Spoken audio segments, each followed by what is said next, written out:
Show by the principle of mathematical induction that for all n belonging to the set of natural number, here this particular equation is true. Now here we do not have to prove that this equation. All we have to do is to show by the principle of mathematical induction that any natural number that we take, this is always going to be true. Let's try to understand it first. So what we'll do, we'll convert this into a statement. So let us suppose that the statement is represented by P of n. We have P of n such that we have 7 added to 77, then followed by 777, and this goes all the way up to the last term, which has got n digits. We have 777 going all the way up to 7. So this has a total of n digits, and the sum is given by 7 over 81 multiplied to 10 raised to the power of n plus 1 minus 9n minus 10. So this is our mathematical statement. So we have to verify that this statement is true for all natural numbers n belonging to n. That means if we choose n to be equals to 1, so let's say for n equals to 1, that means we are considering the first natural number, then our statement P of 1 will become, so here we'll only have to consider the first term, that is 7 on the left hand side, and on the right hand side we have 7 over 81 multiplied to 10 raised to the power of 1 plus 1 minus 9 multiplied to 1 minus 10. So this is going to be equals to 7 over 81 multiplied to, so 10 raised to the power of 1 plus 1, so that's 10 squared, so that's going to give us 100, minus 9 minus 10, so that's going to be 19. So this is going to be equals to 7 over 81 multiplied to 81, and we know 81 and 81 will factor out, leaving us with 7. So clearly we observe here that the left hand side, which is 7, that's also going to give us 7 on the right hand side. So this simply tells us that the statement P of n is going to be true for n equals to 1. That means if for the first natural number 1, the statement comes out to be true. However, we will need to show that it's also equally true for other natural number. So what we'll do, we will suppose that let P of m be true as well. So let P of m be true. So let's try to rewrite the statement P of m. Now P of m will be such that we have the statement P of m such that we have 7 added to 77, then we have 777. This goes all the way up to the last term, which is 777, and then this particular term is going to have m digits. Fine. And this sum is given by 7 over 81 multiplied to 10 raised to the power of m plus 1 minus 9 times m minus 10. So we're saying that this is a true statement. So let's call it statement number 2. So using this statement, we'll have to verify that the statement P of m plus 1 is also true. That this is also true. Now what is the statement P of m plus 1? The statement P of m plus 1. So let's try to write down the statement. We have 7 added to 77 plus 777 going all the way up to, we have 777. So this particular digit is going to have m digits, and then we need one more term, so that digit is going to be 777 such that it has got m plus 1 digits. Fine. So there's the total m plus 1 digits on the left hand side, and this sum must be equals to 7 over 81 multiplied to 10 raised to the power of, so in place of this m, we'll replace it with m plus 1, but since we already have a 1 here, that's going to give us m plus 2 minus 9 multiplied to m plus 1 minus 10. So here our goal will be to verify that this particular statement is also true. Now how shall we do that? So what we'll do, we'll start from the left hand side of this expression. So here on the left hand side, we have 7 added to 77 plus 777 plus going all the way up to the second last term, which has got m digits.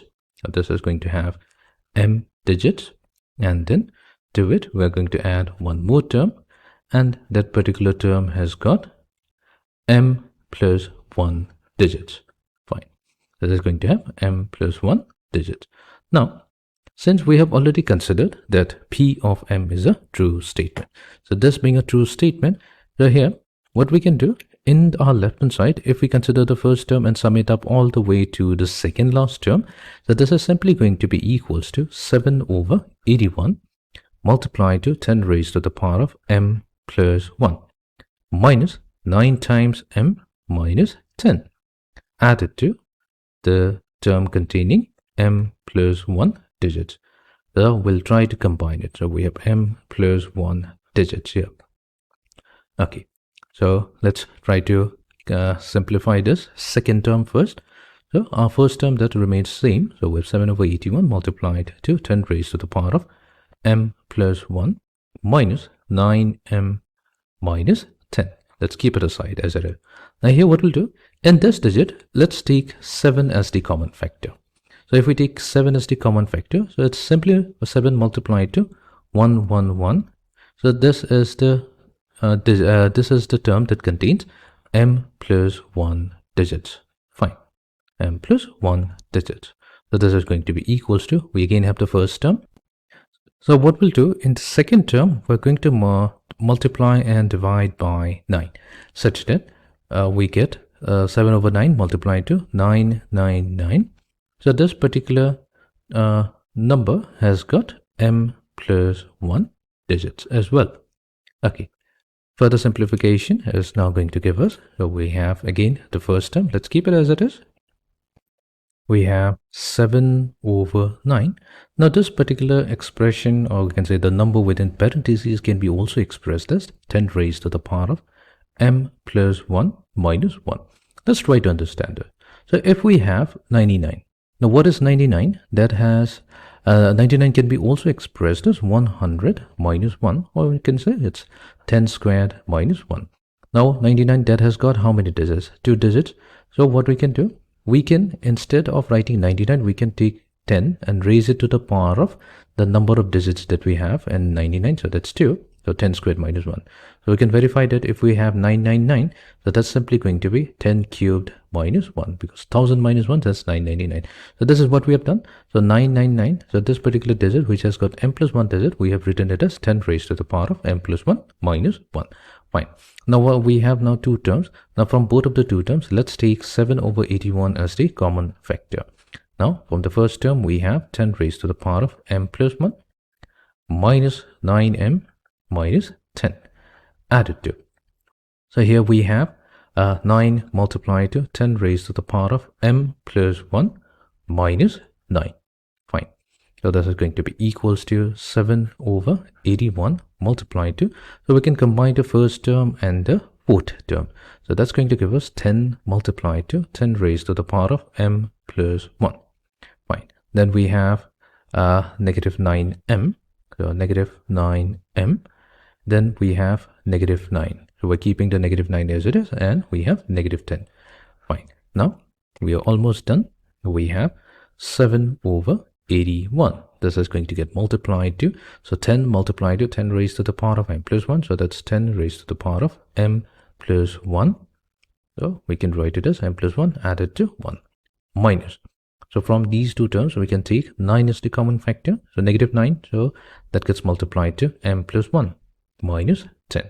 So this is exactly the expression on the right hand side which we wanted to show. Let's compare. So we wanted to show that the left hand side of pm plus 1, that must be equals to the right hand side, and we've gotten exactly this.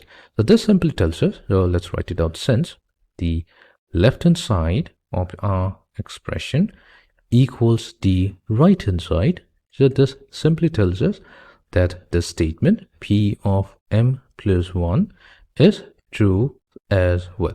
Now if p of m plus 1 is true, we can generalize this and finally say that the original statement p of n, that is going to be a true statement for all n belonging to the set of natural numbers. So by using the principle of mathematical induction, we were able to show that the statement P of n is going to be true for all values of n belonging to the set of natural numbers. That means any natural number that we take, this statement is going to be a true statement. Hence proved.